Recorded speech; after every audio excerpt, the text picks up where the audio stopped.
ഭരണഘടന ഉറപ്പു നൽകുന്ന പൗരാവകാശങ്ങൾ കേന്ദ്ര സർക്കാർ റദ്ദു ചെയ്യുകയാണെന്നാരോപിച്ച് SDPI തൃക്കരിപ്പൂർ നിയോജക മണ്ഡലം കമ്മിറ്റിയുടെ നേതൃത്വത്തിൽ പൗരാവകാശ ജാഥ നടത്തി. 15 കേന്ദ്രങ്ങളിലൂടെ സഞ്ചരിച്ച ജാഥ വൈകുന്നേരത്തോടെ തൃക്കരിപ്പൂർ ടൗണിൽ സമാപിച്ചു.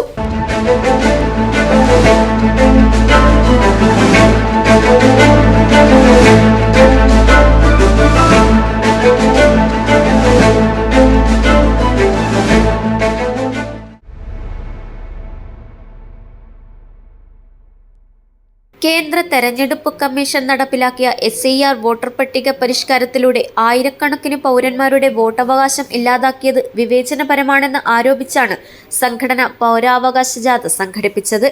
നീലേശ്വരം തൈക്കടപ്പുറം ബോട്ട് ജെട്ടി പരിസരത്തു നിന്നും ആരംഭിച്ച ജാഥ മണ്ഡലത്തിലെ 15 കേന്ദ്രങ്ങളിലൂടെ സഞ്ചരിച്ച് തൃക്കരിപ്പൂർ ടൗണിൽ സമാപിച്ചു. സമാപന പൊതുയോഗം SDPI കാസർഗോഡ് ജില്ലാ ട്രഷറർ TI ഹാഷിഫ് ഉദ്ഘാടനം ചെയ്തു. നാളെ ലീവാണ്, ഞങ്ങൾ വരൂല.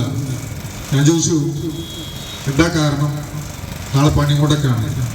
എന്താണ് നിങ്ങളുടെ ഈ പണിമുടക്കിൻ്റെ ആവശ്യങ്ങൾ എന്തൊക്കെയാണ് എന്ന് ചോദിച്ചപ്പോൾ, സാധാരണ വർഷത്തിൽ ഒരു ലീവ് ഞങ്ങൾക്ക് ഇങ്ങനെ പണിമുടക്ക് ഈ ഓണം, റംസാൻ, അതുപോലെ പെരുന്നാളിനും ക്രിസ്മസിനൊക്കെ ഉള്ളതുപോലെ ഒരു ലീവ്, അതുപോലെയാണ് പാവങ്ങൾ കണക്കൂട്ടിയിട്ടുള്ളത്.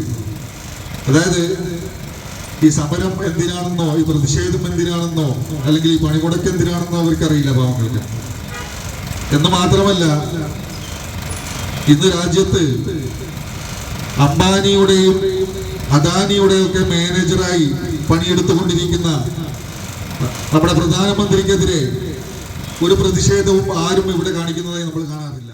ജാഥ ക്യാപ്റ്റൻ MTP റഫീഖ് അധ്യക്ഷത വഹിച്ചു. KA അഷ്കർ കളമശ്ശേരി മുഖ്യപ്രഭാഷണം നടത്തി. ജില്ലാ ജനറൽ സെക്രട്ടറി ഷെരീഫ് പടന്ന, secretary Raihana Abdulla, Muhammad Kunhi Maviladam, VP Aslam, PM ഇഷ്ഹാബ്, KVP Sabir, MV Shoukath എന്നിവർ സംസാരിച്ചു. നീലേശ്വരം തൈക്കടപ്പുറത്ത് പൗരാവകാശ ജാഥ SDPI കാസർഗോഡ് ജില്ലാ വൈസ് പ്രസിഡന്റ് P ലിയാഖത്തലിയാണ് ഫ്ലാഗ് ഓഫ് ചെയ്തത്. News bureau, Cheruvathur.